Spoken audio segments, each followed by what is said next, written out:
राजस्थान के मुख्यमंत्री अशोक गहलोत के बेटे वैभव गहलोत को ईडी ने कल यानी 27 अक्टूबर को दिल्ली में पूछताछ के लिए बुलाया है। वैभव गहलोत को समन जारी किया गया है। उन्हें फेमा यानी विदेशी मुद्रा प्रबंधन अधिनियम में कथित गड़बड़ियों के मामले में तलब किया गया है। ईडी की कार्रवाई पर कांग्रेस ने नाराजगी जताई है। कांग्रेस ने बीजेपी पर केंद्रीय एजेंसियों के दुरुपयोग का आरोप लगाया है। बेटे को मिले ईडी के सम्मन के बाद मुख्यमंत्री अशोक गहलोत केंद्र सरकार पर जमकर बरसे। अशोक गहलोत ने कहा कि बीजेपी ने छापे के जरिए देश में आतंक मचा रखा है। गहलोत ने कहा ऐसा करने से बीजेपी खुद ही खत्म हो जाएगी। तो ये 3 तस्वीरें देखिए। वैभव गहलोत जो कि अशोक गहलोत के पुत्र हैं, कल ईडी ने उनको सम्मन किया है। फेमा के तहत उनको नोटिस दिया गया है और डोटासरा में घर पर रेड हुई है, सीकर में भी छापे हुए हैं, जयपुर में छापे हुए हैं। तो अशोक गहलोत ने आरोप लगाया है कि छापे से देश में आतंक। और बीजेपी ने अशोक गहलोत पर पलटवार करते हुए कहा है कि राजस्थान सरकार ने बीते 5 सालों में भ्रष्टाचार का कीर्तिमान बनाया है। पेपर लीक की वजह से प्रदेश में 70 लाख युवाओं का भविष्य अंधेरे में आ गया है। बीजेपी ने प्रदेश में 19 बार पेपर लीक होने का आरोप लगाया है। केंद्रीय मंत्री गजेंद्र सिंह शेखावत ने अशोक गहलोत पर आरोप लगाया है कि उनके बेटे को नोटिस मिलने के बाद वो बौखला गए हैं। ईडी पर दोषारोपण करके गहलोत सिर्फ उनकी साख गिराने का ही काम कर रहे हैं। ईडी की कार्रवाई केवल 3% ही राजनीतिक लोगों पर हुई है। ईडी की कार्रवाई से गहलोत और कांग्रेस नेताओं के पेट में दर्द क्यों हो रहा है? गजेंद्र शेखावत ने दावा किया कि राजस्थान में बीजेपी की सरकार प्रचंड बहुमत से आने वाली है। तो वहीं मुख्यमंत्री अशोक गहलोत ने ईडी सीबीआई की विश्वसनीयता पर भी सवाल उठा दिए हैं। तो केंद्रीय मंत्री गजेंद्र शेखावत ने पलटवार किया और कहा कि ईडी ने हालिया जो कार्रवाई की उससे गहलोत सरकार बैकफुट पर है और बौखलाई हुई है। कंट्री की हमारी प्रीमियर एजेंसीज होती है।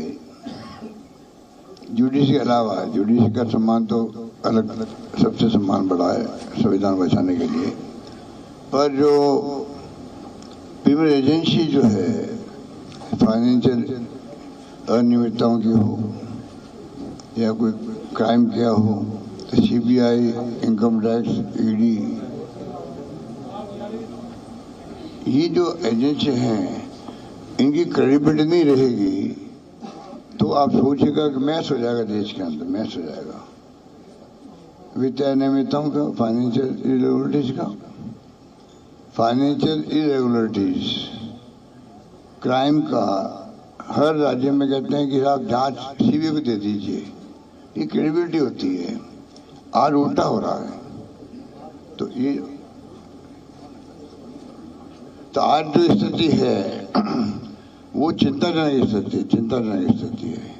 पेपर लीक के इस प्रकरण में ईडी के प्रवेश के बाद में इसके सरगना की गिरफ्तारी हुई और सरगना की गिरफ्तारी के बाद में जिस तरह के तार जुड़ते हुए प्रतीत हुए, उनके चलते हुए ईडी ने जो हालिया कार्रवाई की है, उन कार्रवाइयों का परिणाम यह है कि आज सरकार बैकफुट पर है और बौखलाई हुई नजर आ रही है।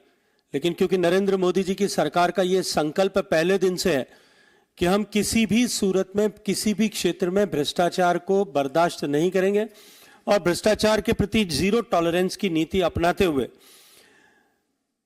हम इस दृष्टिकोण से आचरण और व्यवहार करेंगे।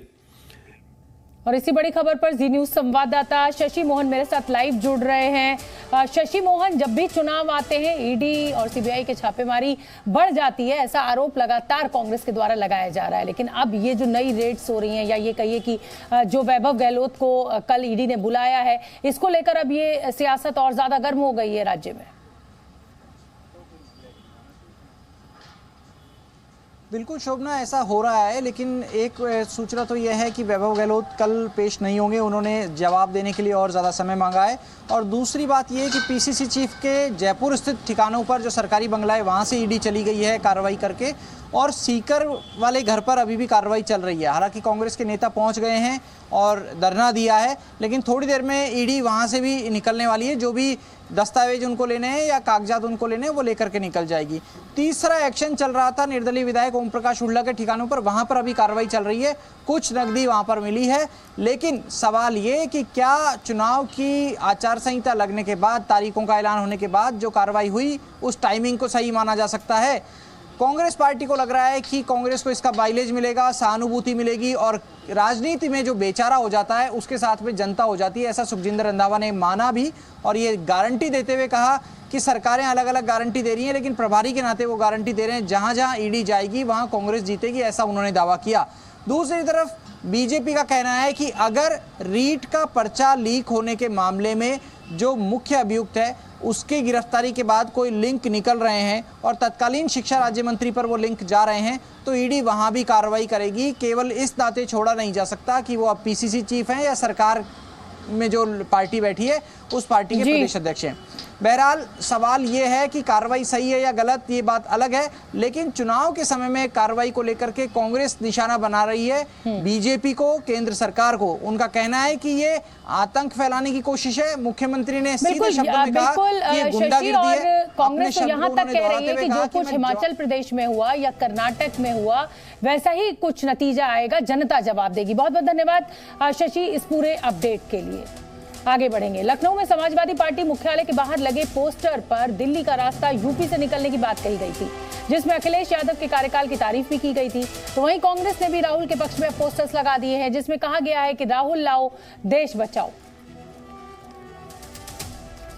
तो अब ये पोस्टर्स आप देखिए, पहले अखिलेश यादव को प्रधानमंत्री तक बताया गया था, फिर ये रास्ता लगाया गया कि भाई यूपी से ही दिल्ली का रास्ता होता है, जाता है, और अब राहुल गांधी लाओ देश बचाओ। तो यूपी में लगातार इस तरह के पोस्टर्स लगाए जा रहे हैं। जाहिर सी बात है, चुनाव है 2024 का, और इसी तरीके की राजनीति, इसी तरीके का पोस्टर वॉर तो आगे भी हमें देखने को मिलता रहेगा। मयूर शुक्ला दी न्यूज संवाददाता मेरे साथ लाइव जुड़ रहे हैं। मयूर, जैसे कि मैं अभी दर्शकों से भी कह रही थी कि अब 2024 का चुनाव है और ये पोस्टर वॉर जो है वो अब ऐसे ही अगले 7-8 महीने जारी रहेगा। हाँ बिल्कुल, देखिए पोस्टर वॉर हर बार हमें देखने को मिलते हैं और म्यूजिकल वॉर भी देखने को मिलती है, गाने भी तरह तरीके के आते हैं। लेकिन जैसे समाजवादी पार्टी कार्यालय के बाहर पहले समाजवादी के जो प्रवक्ता हैं फखरुल हसन चांद, उन्होंने बता दिया कि अखिलेश यादव भावी प्रधानमंत्री हैं, और अब उनके पलटवार में कांग्रेस कार्यालय के बाहर भी एक पोस्टर लगाया गया है, एक नेता ने लगाया है, जिसमें लिखा है कि 2024 में राहुल गांधी प्रधानमंत्री बनेंगे और 2027 में उत्तर प्रदेश के मुख्यमंत्री अजय राय बनेंगे। तो ये पोस्टर वॉर जो है लगातार चलता नजर आ रहा है। लेकिन अब देखना होगा कि इसका अंत होगा कि ये, क्योंकि गठबंधन की जो बात सामने आ रही है, अखिलेश यादव नाराज नजर आ रहे हैं इंडिया गठबंधन से। वो कह रहे हैं कि अगर एमपी में गठबंधन नहीं किया तो हम उत्तर प्रदेश में आगे सोचेंगे हमें क्या करना है। लेकिन दूसरी तरफ जो दांव खेला जा रहा है कांग्रेस की तरफ से, अब वो एक नए रास्ते पर चल पड़ी है।